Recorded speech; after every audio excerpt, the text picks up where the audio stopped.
Good morning, everyone. I'm Susie Bell. I'm with IW Group. We are a marketing agency that works with McDonald's, and we are the ones that brought you this event today. But if it wasn't for McDonald's APIA scholarship, this event wouldn't happen. So super grateful for this event, and the committee that put this together is also here. Wanted to just also thank all of our partners today that help with this event. Our partners, CAPE, Signet Education is here to do the education workshops. Yellow Chair Collective is here to do mental wellness workshop. And all of our great panelists, thank you so much for coming, and all of you for making the time today. We're gonna live stream the panels to Boston and online, so that everyone that couldn't be here can also see some of the important information that we're going to share during the panel. So again, are we going to live stream to Boston now? So about this program, wanted to let you know that APIA Next is an education program that we put together with McDonald's, and they give out scholarships to low-income students in the AAPI community. And we did a commercial to share one of the stories, and one of the panelists is also here today. So when you're ready, we're gonna roll this commercial. As the daughter of immigrants, financial struggles were part of my everyday reality. In high school, I became homeless and had to live in a women's shelter. Thankfully, being an APIA McDonald's scholar enabled me to attend college and begin a new chapter in my life. And now, my reality is filled with endless possibilities. 맥도날드는 아시안 아메리칸 학생들을 위해 APIA 스칼렛으로 약 300만 달러를 지원했습니다. 자세한 정보는 apanext.com. Without further ado, I'd love to introduce for our first panel called The Hidden Curriculum. Please welcome our moderators. She is an iconic actress. You may know her from Joy Luck Club, Mandalorian, Marvel's Agents of S.H.I.E.L.D., and the original Mulan, just to name a few. So please welcome 2019 Disney legend and soon-to-be author, Ming-Na Wen.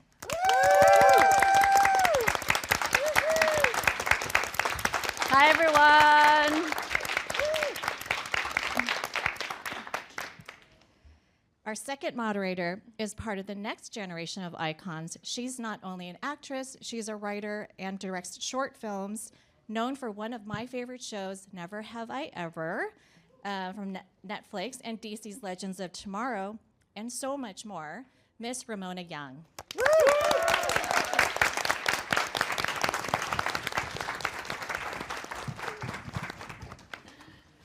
Welcome, everyone. Hi, I'm Ming-Na Wen, and I just want to give a shout out and thanks to McDonald's, APIA Next, CAPE, for this invite.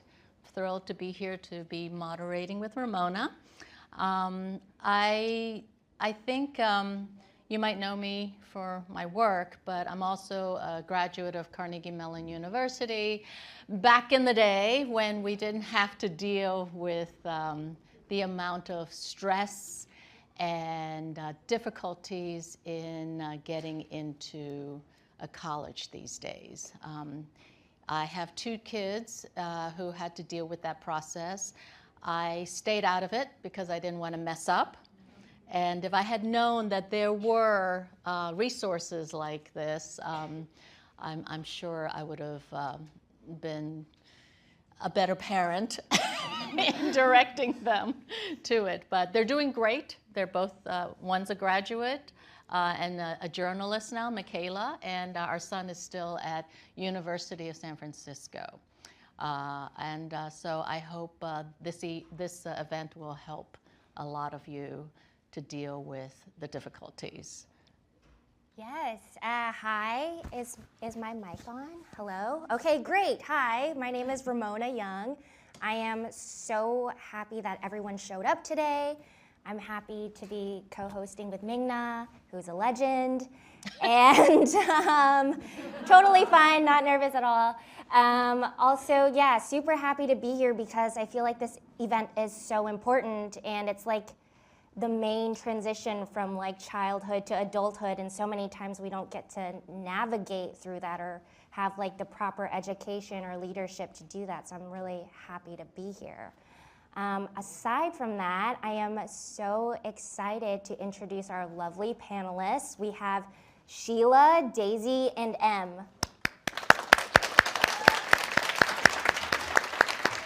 Thank you. Hi.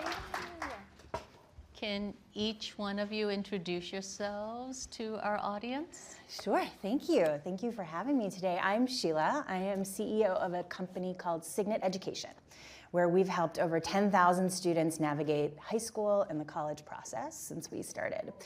I went to a very small rural high school in Michigan and somehow made it to Harvard. And my immigrant parents and I were just totally lost during the process, all of the difficulties that both of you have already mentioned. So it's really rewarding to me both to be here and to be able to provide the kind of guidance that I wish I had back when I was going through it. Hello everyone, my name is Daisy Panhilassen, and I am currently a UNLV student. I'm in the nursing program, and I was also one of the APIA Scholars of 2021. I'm super excited and grateful to be here, and I will pass it off to you. Hi everyone, my name is Em. I am also a former recipient of the APIA Scholarship back in 2020. I graduated from the University of Southern California, fight on, and now I am a current tax consultant at Deloitte. Well, thank you so much for being here, let's get this started.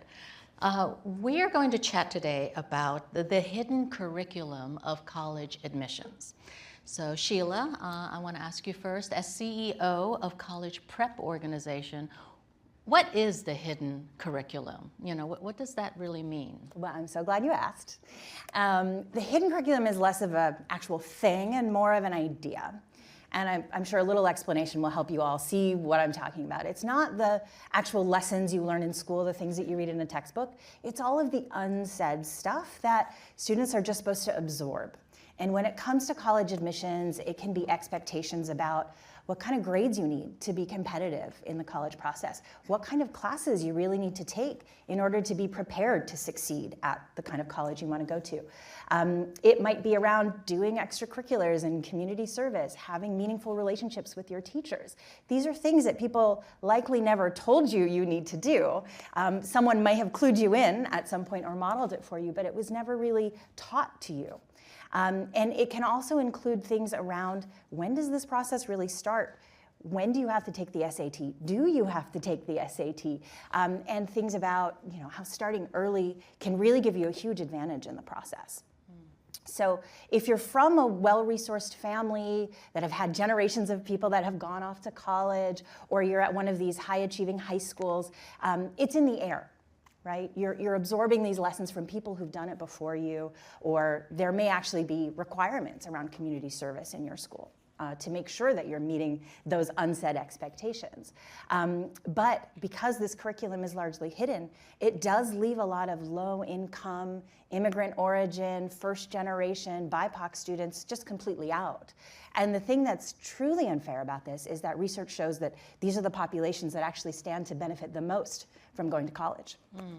That's amazing. I really wish that I had that growing up and going into college, because I remember being so confused just trying to finish my credits and trying to like make an appointment with my counselor who was so overwhelmed and overworked.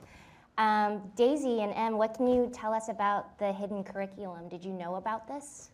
So I had very limited knowledge when it came to the hidden curriculum. I only found out about it my senior year of high school, when it was time to finally apply for colleges. Of course, in high school, there were discussions about how important it is to join clubs and take on leadership positions. However, I faced limitations. My family had financial struggles, so even if I was aware of those important aspects to the college admissions process, like I wasn't allowed to, or I wasn't even able to join those because, think about it, like transportation issues, and I prioritized keeping my part-time job in high school. So I really didn't have the resources to even go to those free, you know, the limitations of it is what affected, I guess, my college career. But I'm thankful that I'm here and that I'm able to spread awareness about it. I was also in a similar boat with Daisy, where I didn't really understand this topic about the hidden curriculum until my senior year of high school. And like my immigrant parents, we always thought that just having good grades was enough to get into college. We didn't realize that, oh, they want someone who is more well-rounded, it's a very holistic application program. And so I wish that was something I knew when I first applied. Or even before I applied, like when I first got into high school even. Yeah, you know, I have a very good girlfriend who, her daughter was president of her class, had a 4.2 GPA, really high SAT scores, and she couldn't get into Berkeley, a college of her, like that was one of her first choices, because her essay was boring. You know, it was just too like rote and kind of like, I did this, I did this, I did this, and I did this. It just kind of listed her credits. And I found, well, my girlfriend was pissed, but you know, they realized later that the essay is also so important. And, you know, so Sheila, like, is that something that your organization, your company, helps out the student with, and how do they find out about resources like your company? Yeah, well, I'm so glad you brought up that story, because one of the workshops today is on the essay. Oh, because it is just so important, right? Grades and leadership and all of these things matter, but they really want people with character who know themselves. So that's what we're going to be talking about later today in that workshop. I hope you can all stay for it. Stay for it. Yeah, please do. But you know, to your other question, how do people find out about it? First, you just need to know that they exist. And I think that a lot of people don't know that this help exists, but it does. So beyond companies like mine, there are nonprofits and community-based organizations, even colleges that will run essay workshops or have a really informative blog about how do you navigate the testing question and things like that. So you can look there for that kind of advice. There is a lot of it going around on TikTok and Reddit and YouTube, and some of it is great, some of it is absolute hogwash. So you really need to know your sources and who you're trusting. Just because, you know, some kid got in 2 years ago doesn't mean you should do exactly what they did, because there's no recipe for this, right? You are the one who knows yourself best, and you know your strengths, or you need to know your strengths so that you can use that to navigate. So just think about where you're getting your advice from.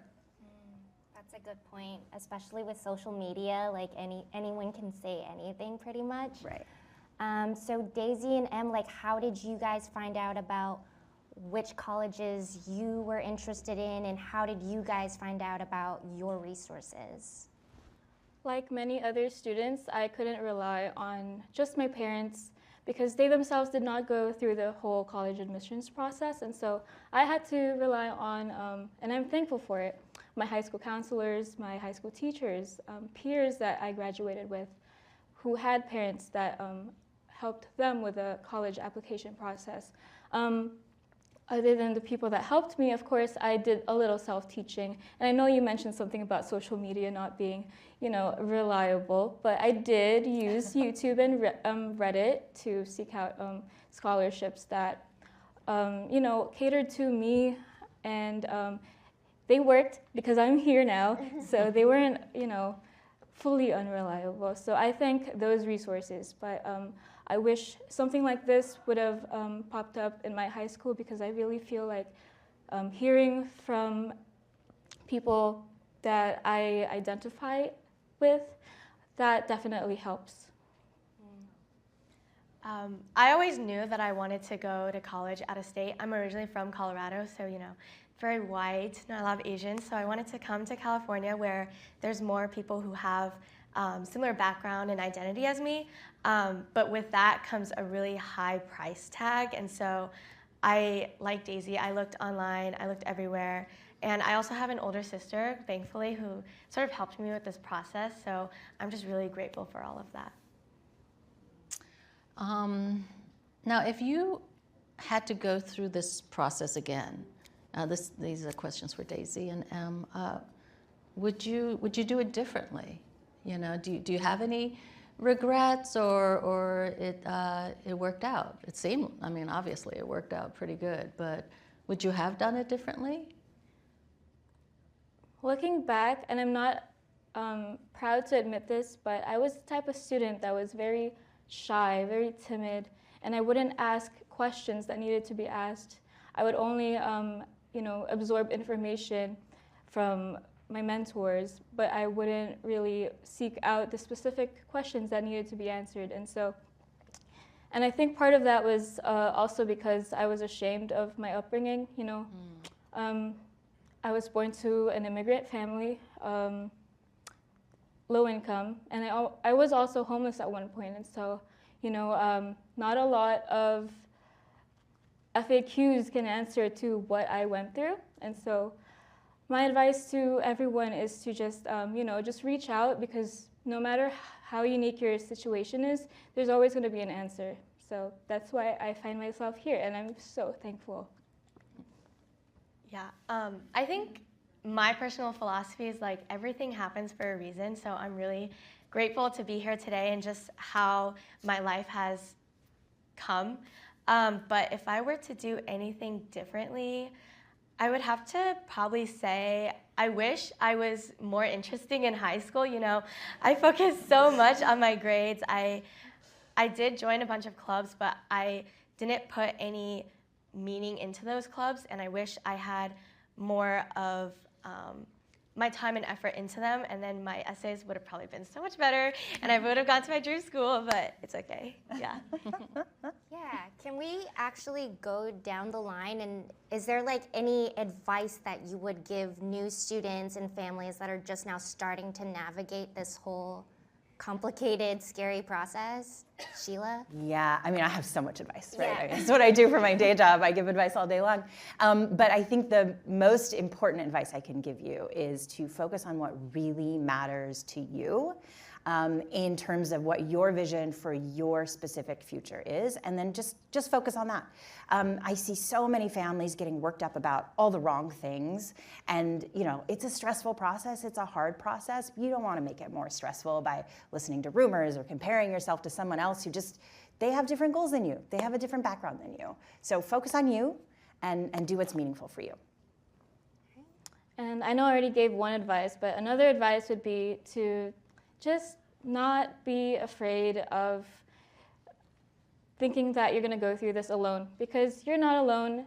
And again, no matter how unique your situation is, there's going to be people that's going to have your back. And there are people that dedicate their careers, like Sheila, to helping students navigate this process, students and families. So definitely reach out, and don't be afraid like me. Don't be timid. Don't be shy. Because if you don't, I took that leap and I find myself here on stage.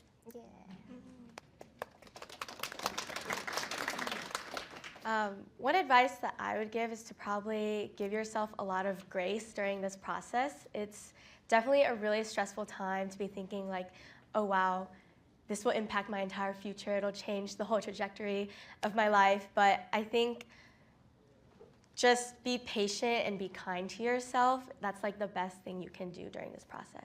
Yeah, that's good advice. That's great advice. Now, I'd love to hands up to all the students in this room that are going to be going to college next year, or they're going through the process right now of applying.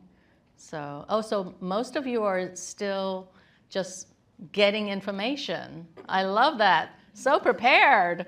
These are good students. So my thing is also following what Em said, is that don't be discouraged if you don't get to that college of your dreams, okay? Because there's always year two. The freshman year is the toughest. And sometimes it's not personal. Sometimes it has nothing to do with your essay, your grades. It's just this particular college already filled their quota, or, you know, so don't feel like you're lost and that you're defeated, okay? So just enjoy this process and feel privileged that you have the opportunity to go through this process. I want to thank our wonderful panelists. Let's give them a round of applause. And so happy that you are all here. We hope that this discussion has shed some light about this hidden aspect of college admissions, and I hope it empowers you and it will help you to figure out and navigate this incredible, amazing journey that you're going to be going through with your parents, who will be sweating it out when they have that tuition bill that will be coming their way. But it's all going to be worth it. And I think we still have time for a couple of questions, right? So can we start that process? Who wants to come up and ask a question? Don't be shy. Yeah, Hi, everyone. We got one. I'm Leah with IW Group. Thank you so much for being here today, and thank you to our moderators and panelists for being here. You've been fantastic, and I'm learning a lot, and I'm sure the audience is as well. So I'm aggregating questions, and we're collecting them from both Los Angeles and Boston, so I can go ahead, and I'm going to open up all of the questions to all of you, so anyone feel free to answer. One of the first questions that we received is from, is from Jim. Research shows that only good high school students will be successful in college. So should C students or those who aren't feeling maybe at the top of their game in high school, should they still attend? Should they still apply? What are your thoughts? I'm happy to take this one. I first want to say college is not for everybody. There are plenty of other pathways to success, whatever your definition of success is, that may not involve a 4-year college in the sort of traditional sense. So keep that option open to yourself. A lot of students who are not quote unquote good in high school may just learn a little differently, may need different supports, may need a little bit more time. So there are colleges that are actually set up for students who need that kind of support, who like to learn in a different way, who do better with, you know, hands-on or project-based learning versus, you know, learning in a lecture hall. Some of these students also might benefit from a gap year, right? Research shows that students who do a gap year come back to college at a very high percentage and are much more successful in college with very high graduation rates. So there isn't one timeline that we're all on. So even those students who may feel like high school is a little bit of a struggle, they're going to be fine. Yeah. Can I piggyback off of that? Absolutely. Yeah, like growing up in high school, I had such a weird, like I remember senior year, I skipped like, I don't know, like 2 months worth of classes and ended up serving like a month of detention to graduate. Oh my God. But then I ended up going to college anyway, and it was a great experience, and I got everything that I needed despite not having the best grades. And I would say that being here today and, you know, is like a proof that it's gonna work out and that it's gonna be successful. Yeah. Great. Thank you. I don't know if I should have shared that. Yes, you should have. You should have. It's good. It's good. It's the real experience. That's right. Absolutely. Yeah. And before I move on to the next question, for anyone that still wants to add questions or ask any, please go ahead and scan the QR code. That gentleman as well. there wanted to ask a question. So, in the white collar. Oh yeah. If Didn't you raise your hand? Yeah. You want to ask a question? Oh, I'd love to. Yeah. Come on up.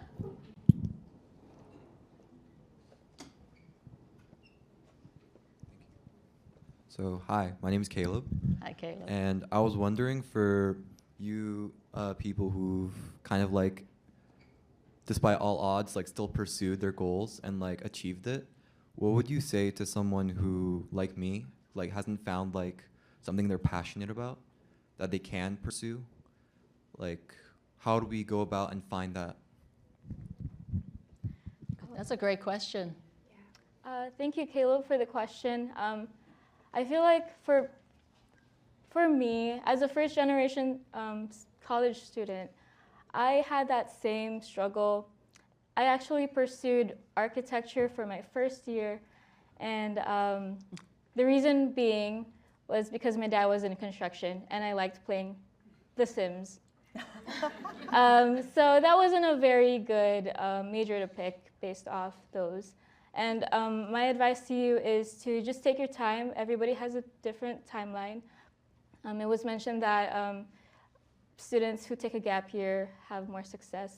And so just everybody has a different timeline. Take your time, find what you love, even if it takes 2 years, 3 years.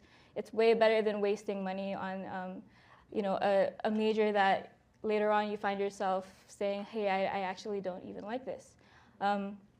I switched majors during my second year of college, and I accrued like tens of thousands of tuition costs. So even with the costs aside, don't rush yourself. Everybody has a different timeline. For my college career, I switched my major like 3 times. So I went in as biochem, did not like that, switched to psychology, did not like that, and then now here I am at accounting. And I really think in my whole college experience, I pushed myself to try new things, try different things. And if I didn't like it, I would just leave it and try something else. But one thing I always tell myself is rejection is redirection. So, I didn't get into the dream school that I wanted, but I still made it here in California, USC, yeah. And I think just pushing yourself to try all these different things will help you find what you're really looking for. And that's what's so beautiful about college life. It gives you that safety net, that environment to explore, to create new friendships that might direct you, or a particular teacher that could inspire you. And I think that's why I love it, and we wanted our kids to have that college experience. And my daughter went through the same thing. She went through several changes until she figured out what she wanted to do, and now she's got a great paying job at Variety as a journalist, and that is exactly what you said. And so Caleb, you'll figure it out, don't worry. And I'd like to add too, there's no rule that says you have to major in something that you're passionate about. A wise high school teacher taught me, major in something that will give you a good salary, and then do what you're passionate about on the side. Yeah. Thank you all so much for your answers, and thank you, Caleb, for coming up here. Am I still on? Yes, there we go. Thank you, Caleb, for your question. I have another one. This one is from Anonymous. They didn't submit their name, but like I said, we are collecting from both Boston and Los Angeles. So sometimes not getting into the college you want is an amazing way to find yourself. And I have 20 years of friendship from college. So what advice would you give for those who are going with like their second option rather than their first option? And Daisy and Em, maybe you have more recent experience with this, but would love to hear from anyone that wants to contribute. Wow, this question really applies to me. But I would say to just make the most of your experience, and you'll see that there are different things that you'll think you'll hate, but you actually really love. For me, I tried to join like all of these business clubs and whatnot, got rejected, whatever. But that's part of the process, and that's part of life, where you just have to like keep pushing through and just push through until you find something you really like. I'll add to that if you do take the opportunity to kind of get to know yourself, and by that I don't mean like figure out what job you want, before you even apply, but get to know what your values are, the kind of people you want to surround yourself with, the kind of people you want to learn from. If you do that during this college process, then hopefully every school that you apply to will be a good match for you. and there'll be a real sense of belonging wherever you go. So of course we can be disappointed that we don't get into our first choice or our second choice or even our third choice, but hopefully that college that you do end up going to is still a good fit for you.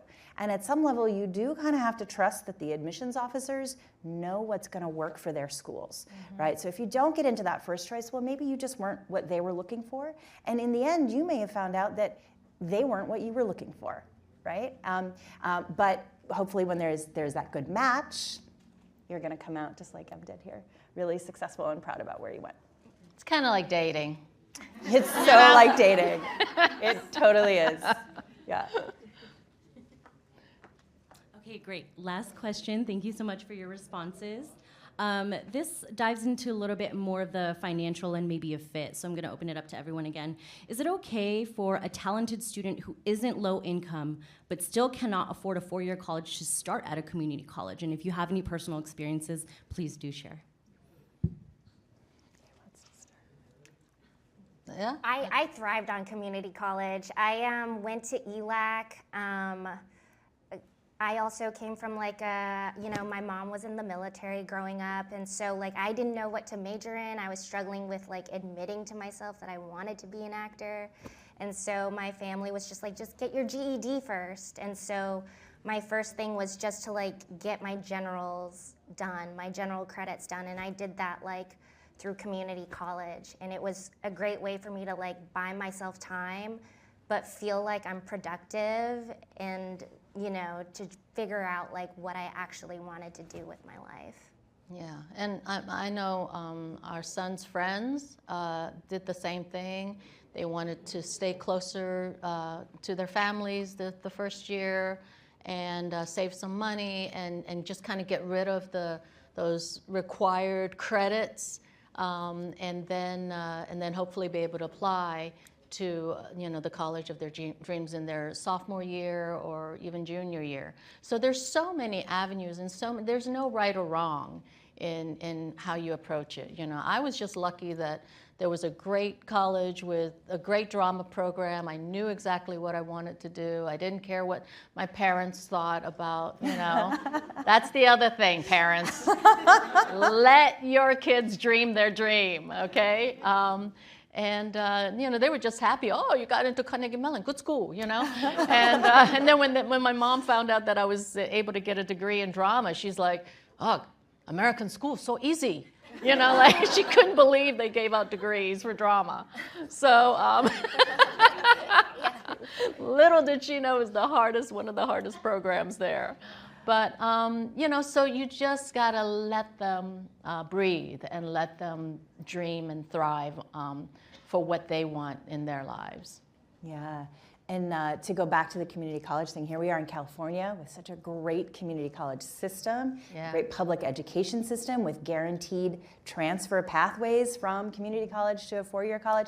It's an amazing opportunity for us here. And those of you in Boston, Massachusetts also has great community college programs, many of which are free.